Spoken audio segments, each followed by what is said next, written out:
Maqsad shuki, ovqatlanishda biror bir narsani cheklash emas, hamma narsa mumkin, ko'p narsa mumkin, faqat kam miqdorda. Eng asosiysi, ruschaga aytganda raznoобразный deydi, tarelka raznoобразный, ya'ni turli-tuman bo'lishi kerak. Turli-tuman mahsulotlardan iborat bo'lishi kerak.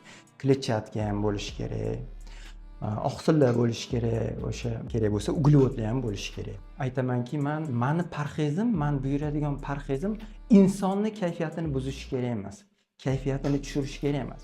Chunki ma'lum bir parhezlarni ushlaganda inson ko'pincha depressiyaga tushadi. Ayniqsa uglevodlar yetishmovchiligi bo'lganda.